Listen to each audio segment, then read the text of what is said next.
کسی نے پتہ نہیں غالباً عنایت اللہ مرحوم کی بات ہے، ایک گزرے ہیں کالم نگار یا قدرت اللہ شہاب کی، وہ کہتے ہیں کہ میں کسی نے ان سے کہا کہ تم کسی سے کچھ لیتے نہیں، خودداری کیسے سیکھی؟ تو کہنے لگے ایک مہنگے ہوٹل میں روٹی کھانے گیا، تو اس مہنگے ہوٹل کا جو چوکیدار بابا تھا نا، وہ سردیوں میں اس طرح کے کپڑے پہن کے آیا کہ ٹھٹر رہا تھا، کانپ رہا تھا۔ تو میں نے آگے بڑھ کے کہا کہ بابا تیرے پاس موٹے کپڑے کوئی نہیں؟ کہتا بیٹا ہوتے تو میں نے پہنے نہ ہوتے۔ تو کہتے میں نے کہا کہ اس وقت رات ساری تو نے ڈیوٹی کرنی ہے تو انہی کپڑوں میں رہو گے؟ تو کہتے ہیں کہ وہ کہنے لگا ہاں بیٹے کیا بتاؤں، 4 بچے، بوڑھا ہوں، ان کی نوکری کرنی ہوتی ہے، اور ان 4 بچوں میں صرف بیٹیاں ہیں، بیٹا ہے کوئی نہیں میرے پاس۔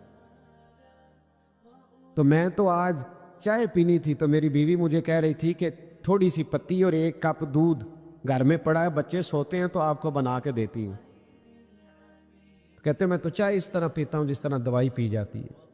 تو میں وہ تھوڑی سی، سب روگاں دا روگ محمد جس دا نام غریبی، تو میں نے وہ چائے میری بیوی بنا کے لائی، تو میں نے کہا بھلی مانا تجھے بھی ٹھنڈ لگ رہی ہوگی تھوڑی، تو بھی پی لے۔ تو اس نے کہا نہیں، آپ نے ساری رات چوکی دارہ کرنا ہے، آپ پیئے۔ کہتے میں پی کے آ گیا ہوں۔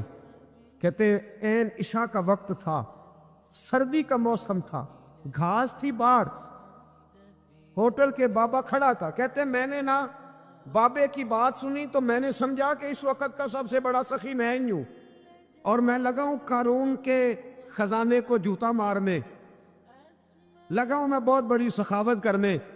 کہتے میں نے جیب میں ہاتھ ڈالا اور 5 آنے نکال کے بابے کو دیے۔ میں نے کہا بابا لے جاؤ، اکٹھی چینی لے جاؤ، اور 5 آنے کا بڑا کچھ آیا کرتا تھا اس زمانے میں، اکٹھی چینی اور پتی لے جاؤ اور گھر میں چائے پیو۔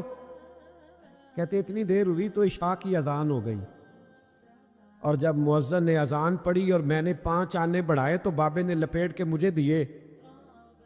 کہنے لگے میں تو تجھے اچھا آدمی سمجھا تھا، تو نے مجھے کیا سمجھ لیا ہے؟ میں نے اچھا سمجھ کے دکھڑا سنایا اور تو مجھے کیا سمجھ بیٹھا؟ یہ آرزو کرم اور میں آپ سے کروں؟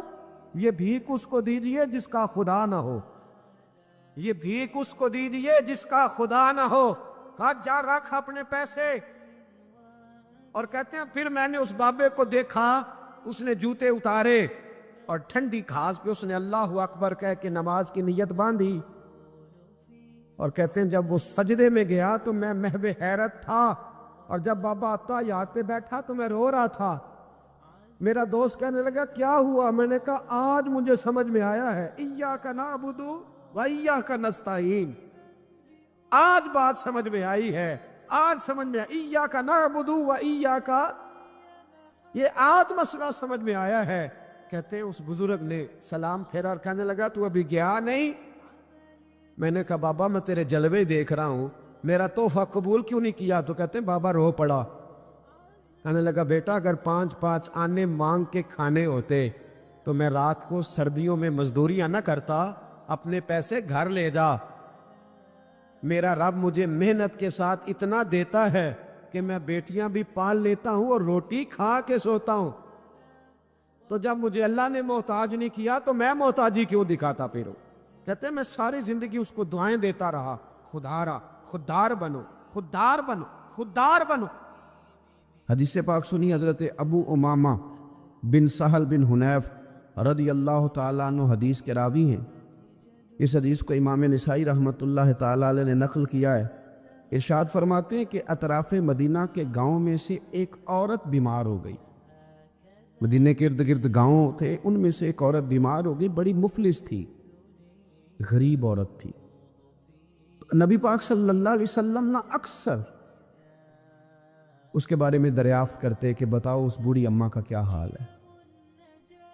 ہمارے ہاں بھی خبریں آتی ہیں اخباروں میں، پوچھا جاتا ہے، لیکن کب؟ جب کسی بڑے آدمی کو کھانسی بھی لگ جائے، فلاں صاحب کو زکام ہو گیا اور ان کو فوری طور پر فلاں جگہ منتقل کر دیا گیا اور سیاسی اور سماجی سرگرمیاں انہوں نے معطل کر دی، تو یہ خبر سب جگہ بریک ہوتی، اس کو فوری طور پر آگے بڑھانے کی کوشش کی جاتی۔ ایک غریب عورت ہے، مجبور ہے، اور مدینے کے نہیں، مدینے کے اطراف میں جو گاؤں ہیں ان گاؤں کے رہنے والی ہے، پر اس کے نصیب دیکھو، اس کا مقدر دیکھو، ہر جگہ مدینے والے محبوب کے تذکرے۔ وہ کتنی نصیبوں والی عورت ہے جس کے بارے میں حضور کئی دفعہ پوچھتے کہ اس بیمار کا حال بتاؤ۔ بظاہر اس کا کوئی سیاسی، سماجی، مالی قد کاٹ نہیں، لیکن یوں لگتا ہے کہ اس کا قد حضور کی تیمارداری کی برکت سے، جب نبی پاک نے اس کا پوچھا ہوگا تو یوں لگتا ہے اس کا قد آسمانوں کے برابر چلا ہو گیا، آسمانوں کے برابر چلا گیا ہوگا۔ رسول کریم علیہ السلام بار بار پوچھتے، اور جب اس کے زیادہ بیمار ہونے کی خبر آئی تو حضور نے فرمایا اگر وصال ہو گیا تو مجھے خبر کرنا۔ صحابہ کرام فرماتے ہیں رات کو وصال ہوا، رات کے وقت ہی غسل کفن کر کے اسے مدینہ شریف لایا گیا، لیکن جب معلومات کی گئی تو حضور بظاہر آرام فرمائیں، حضور آرام کر رہے ہیں۔ صحابہ نے مناسب نہیں سمجھا کہ نبی پاک علیہ السلام کو تکلیف دی جائے، سرور کائنات صلی اللہ علیہ وسلم کو جگانا مناسب نہ سمجھا، لوگوں نے نماز جنازہ پڑھا، اس کو دفن کر دیا۔ حضور نے صبح پوچھا مجھے خبر کیوں نہیں دی؟ بڑے جنازے ہو کے گزر گئے، بڑے لوگ تھے جو چلے گئے، لیکن یہ کتنی نصیبوں والی ہے کہ حضور نے فرمایا مجھے بتایا کیوں نہیں؟ اب مجھے بتاؤ۔ او یارو ذرا غور کرنا، ساری دنیا گنبد خضرا پر، ساری دنیا حضور کی بارگاہ میں سلامی دینے، اور میرے نبی کریم صلی اللہ علیہ وسلم نے کیا فرمایا؟ فرمایا مجھے بتاتے نہیں اس کی قبر کہاں ہے؟ یعنی حضور قبر کا پتہ پوچھے محبوب؟ حضور تو ویسے کسی جگہ قریب سے گزر جائے نا تو اعلیٰ حضرت فاضل بریلوی فرماتے ہیں وہ جس سمت آ گئے ہیں کوچے بسا دیے ہیں، وہ تو علاقہ ویسے ہی مہک جاتا ہے، بس جاتا ہے۔ حضور قبر کہاں ہے؟ اس کا کوئی سیاسی قد کاٹ ہے؟ یہ کو بہت بڑے قبیلے کی ہے؟ حضور نے فرمایا دیکھو غریبی کو اعزاز اس طرح دینا، غریبی کے ساتھ رویہ یہ میرا اسوہ حسنہ ہے، اس طرح غریبوں کے ساتھ سلوک کرنا، پھر غریب مایوس نہیں ہوں گے، پھر غریب خودکشیاں نہیں کریں گے، پھر غریب اپنے آپ کو معاشرے سے کٹا ہوا محسوس۔ کہاں ہے اس کی قبر؟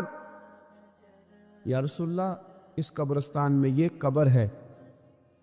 یہ میرے نبی پاک کا اعزاز ہے، یہ حضور کا اعزاز ہے۔ ویسے تو دوسرا جنازہ جائز نہیں، اگر وارث جنازہ نہ پڑھے تو پھر دوسرا جنازہ پڑھا جا سکتا ہے، لیکن حضور تو وارث ہے نا اپنی ساری امت کے۔ تو نبی پاک قبر پہ کھڑے ہوئے، فرمایا بناؤ صفے، میں دوبارہ جنازہ پڑھانا چاہتا۔ ایک دیہات میں رہنے والی مفلس عورت، ایک دیہات میں رہنے والی غریب عورت، وہ بی بی کہ جس کا کوئی بظاہر لمبا چوڑا نام نہیں، کوئی بڑے القابات سے پکارا نہیں جاتا، حضور نے 4 تکبیروں کے ساتھ امام نسائی نے لکھا ہے دوبارہ جنازہ پڑھائے، اور لوگوں کو بتایا کہ اس طرح کر کے اگر تم غریبی سے پیار کرو گے نا، ان کی مہک نے دل کے غنچے کھلا دیے ہیں، وہ جس راہ چل دیے ہیں، کوچے بسا دیے ہیں۔ اور کیا خوبصورت انداز ہے فاضل بریلوی کا، کہنے لگے کہ میں مجرم ہوا کا مجھے ساتھ لے لو، کہ رستے میں ہے جا بجا تھانے والے۔ حضور آپ مہربانی کریں، ایک دفعہ تشریف لائیں، ایک دفعہ تشریف لائیں، میرا بازو پکڑ کے مجھے گزار دیں۔ وہ کتنی نصیبوں والی ہے کہ بن بلائے ہی محبوب اس کی قبر پہ پہنچ گئے ہیں۔ آپ جب تھوڑا تھوڑا نا، زیادہ نہیں تو اپنے ملازمین کے ساتھ ہی، زیادہ نہیں تو جو آپ کے تحت لوگ ہیں ان کے ساتھ ہی ہمارا رویہ ٹھیک ہو جائے۔ ایک صحابی نے ایک دفعہ پوچھ ہی لیا کہ یا رسول اللہ صلی اللہ علیہ وسلم میرا ملازم بڑی ہی غلطیاں کرتا ہے، میرا غلام بڑی غلطیاں کرتا ہے، تو کتنی کو دفعہ معاف کروں؟ کتنی کو غلطیاں ایک دن میں کو کر سکتا ہے؟ 2 دفعہ کر لے گا، 3 دفعہ بھول جائے گا۔ سوال پوچھا نا کہ یا رسول اللہ صلی اللہ علیہ وسلم میرا غلام بڑی غلطیاں کرتا ہے تو کتنی دفعہ معاف کروں؟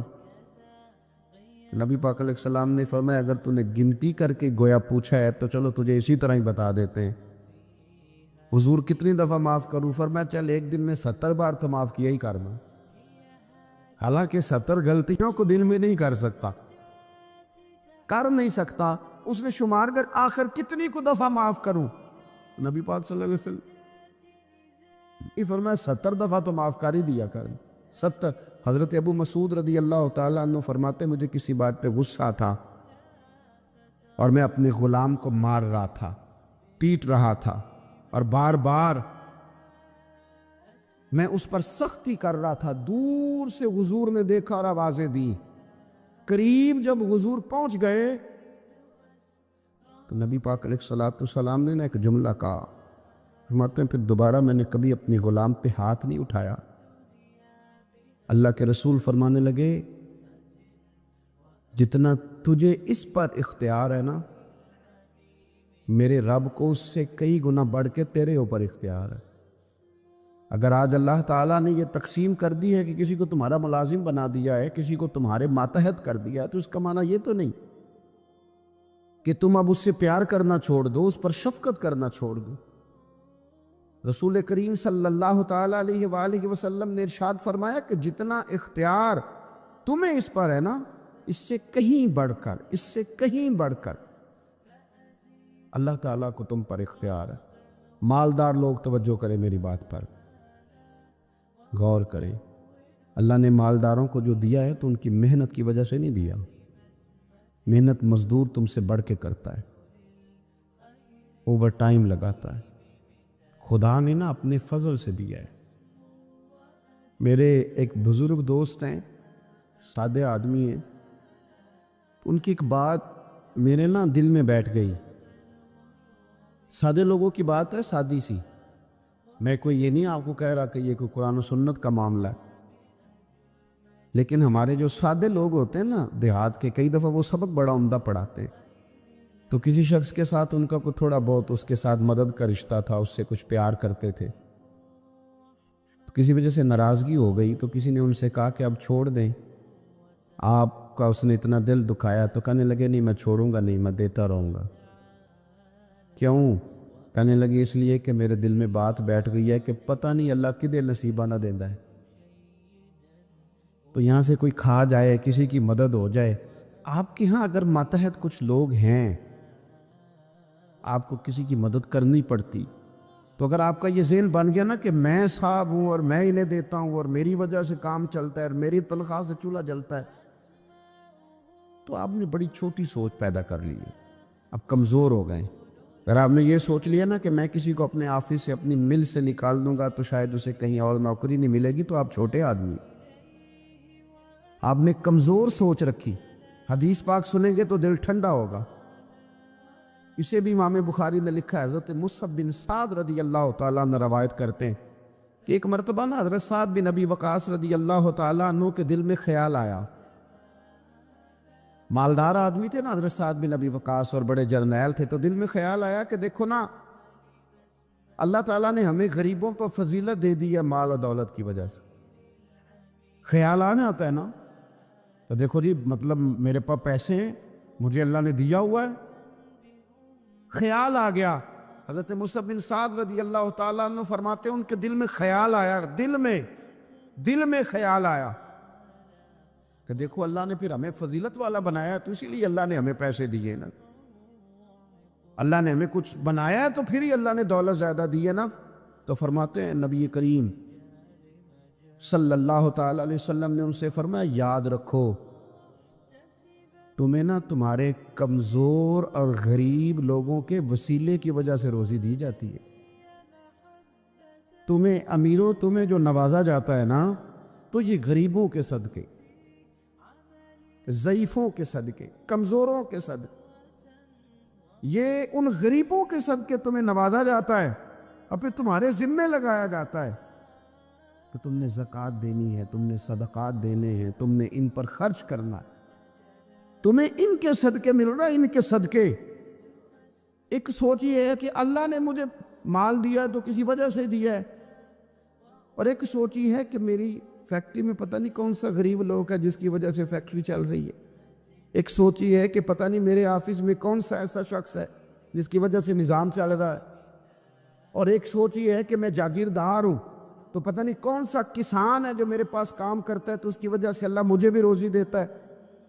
نبی پاک صلی اللہ علیہ وسلم نے امیروں کو یہ سوچ بنانے کا کہا کہ یہ سوچ بناؤ کہ ہمیں رب جو دیتا ہے وہ کمزوروں کے صدقے دیتا ہے، وہ غریبوں کے صدقے دیتا ہے۔ اگر یہ ذہن بن جائے، دیکھیں نا، یہ کاریگر ہے اور یہ اچھا نظام چلانے والا ہے، ایڈمنسٹریٹر بہت اچھا ہے، مینیجر بڑا اچھا ہے، یہ نکل گیا تو خرابی ہوگی۔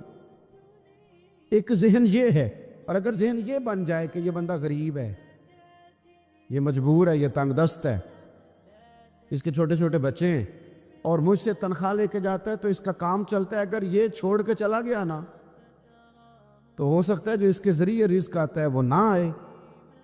اگر یہ ذہن سازی بنے تو بھی میرا خیال ہے کوئی بھی امیر آدمی کسی غریب کو رسوا نہیں کرے گا، پھر کوئی بھی کسی کے لیے اس طرح کے لفظ ادا نہیں کرے گا کہ جس کے اس کی عزت نفس مجروح ہو۔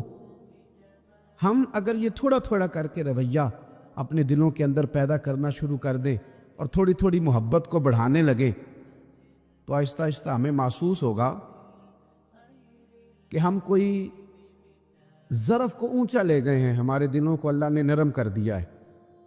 ہمارے ہاں نا سوسائٹی میں کچھ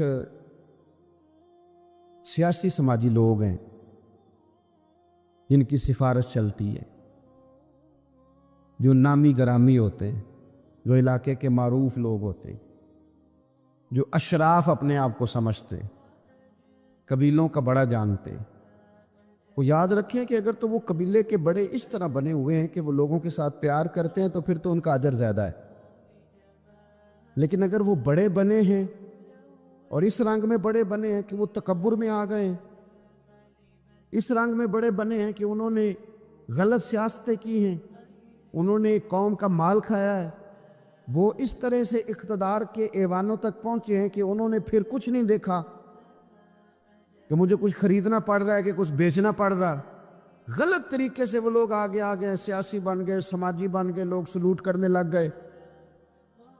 اور کچھ بیچارے غریب ایسے ہیں کہ جن کو کوئی 1 کلو چینی بھی ادھار نہیں دے رہا۔ تو اب بظاہر اس غریب کو مایوس نہیں ہونا چاہیے، اس کو شریعت یہ نہیں کہتی کہ تو کمزور پڑ جائے اور تو کہہ جی شاید میں تو بیکار ہی معاذ اللہ دنیا میں آ گیا، کوئی نام نہیں جانتا، کوئی قد کاٹ نہیں، کسی اونچی کرسی پہ بٹھایا نہیں جاتا، کبھی میرے گلے میں پھولوں کا ہار نہیں ڈالا جاتا، کوئی میرے آنے پر کھڑا نہیں ہوتا، میں بھی کوئی سیاسی سماجی ہوتا، میں بھی کوئی مال و دولت والا ہوتا۔ یہ سٹیٹس کی کمزوری بعض غریب لوگوں کو کمزور کر دیتی، ذہنی طور پر پریشان رہنے لگتے۔ اور کچھ لوگ ہمارے ہاں یہ زیادتی بھی کرتے ہیں، وہ کہتے ہیں سارا پنڈ مار جائے، ماڑے دے بچے دے چودھری نہیں نہ بننا۔ تو میں کہا کرتا ہوں یہ مایوسی ہے، یہ آپ نے غلط بات کی۔ یہ تو اللہ کے نظام قدرت میں بات ہے، رب جب چاہے جس کو چاہے جہاں چاہے اپنے فضل سے پہنچا دے۔ آپ حدیث پاک سنیں گے اور اس حدیث پاک کے جو خوبصورت پہلو ہیں اس پر آپ غور کریں گے۔ حضرت سیدنا سہل بن سعد انصاری رضی اللہ تعالیٰ عنہ فرماتے ہیں ہم نبی پاک علیہ السلام کی خدمت میں حاضر تھے تو ایک شخص قریب سے گزرا، تو حضور نے اپنے پاس بیٹھے ہوئے ایک شخص سے فرمایا اس کے بارے میں تیرا کیا خیال ہے؟ تو اس نے عرض کی حضور یہ بڑا لوگوں میں معزز آدمی ہے، بڑا اس کا اکرام ہے۔ ہوتے ہیں نا لوگ سیاسی ہیں، سماجی ہیں، بڑی اتھارٹی رکھتے ہیں، بڑے سردار ہیں، بڑے چودھری، حضور اس کا بڑا مقام ہے۔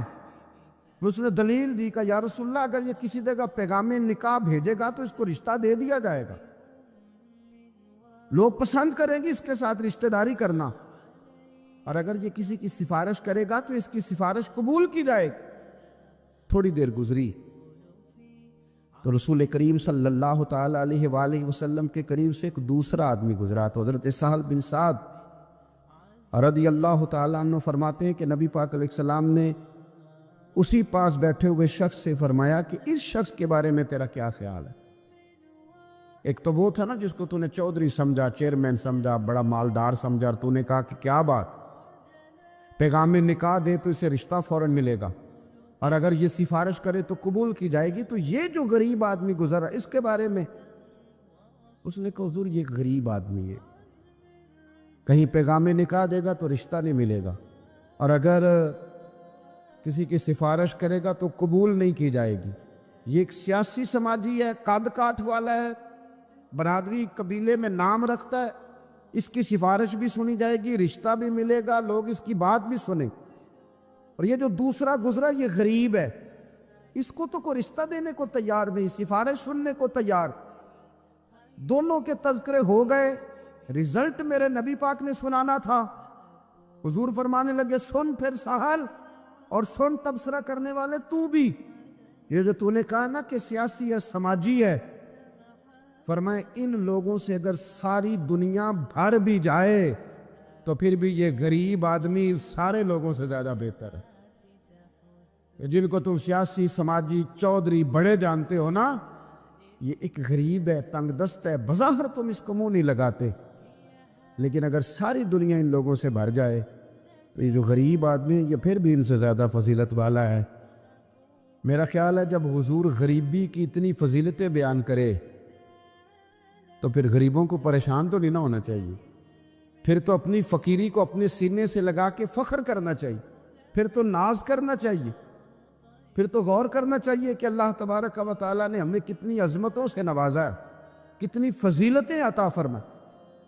لوگوں کو جب سمجھایا جاتا تھا نا حضور کے زمانے میں، نبی پاک صلی اللہ علیہ وسلم کے زمانہ مبارکہ میں جب سمجھایا جاتا تھا، حضرت سیدنا ابو عبد الرحمن رضی اللہ تعالیٰ عنہ بیان کرتے ہیں کہ میں حضرت عبداللہ بن عمر بن عاص رضی اللہ تعالیٰ عنہ کی بارگاہ میں بیٹھا تھا تو کچھ لوگ آئے، انہوں نے آ کر کے اپنی غریبی کی شکایت کی۔ انہوں نے کہا نہ ہمارے پاس کچھ سواری ہے، نہ ہمارے پاس کچھ سامان ہے، نہ کوئی ہمارے پاس خرچہ ہے، ہم بڑے مسکین لوگ ہیں جی، بڑے غریب۔ کچھ باتیں کرتے ہیں نا لوگ مایوس سی، غریب لوگ ہیں تو جملوں کے اندر مایوسی ٹپکتی ہے، کچی بات، کچھ بھی نہیں جی، کیا جینا ہے ہمارا، کچھ بھی نہیں، مشکل سے گزر اوقات ہوتی ہے۔ اور خدا کے بندو، جن لوگوں کا آخرت پر یقین ہو اور تربیت حضور کے اسوہ نور سے لی ہو، وہ اس طرح کی کمزور باتیں نہیں کرتے۔ وہ حضرت مولا علی شیر خدا سے کسی نے کہا کہ آپ نے مال کیوں نہیں کمایا، چلو حلال ہی کما لیتے۔ تو حضرت مولا علی فرمانے لگے مال حرام ہو تو عذاب ہوتا ہے، حلال ہو تو حساب ہوتا ہے۔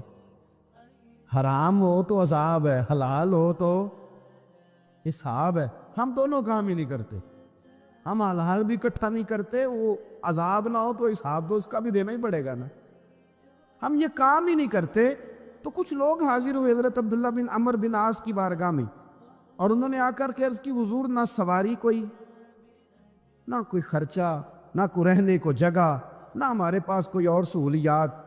حضرت عبداللہ بن عمر رضی اللہ تعالیٰ عنہ فرمانے لگے بڑے پریشان ہو، ایک بات نہ کر لوں تم سے؟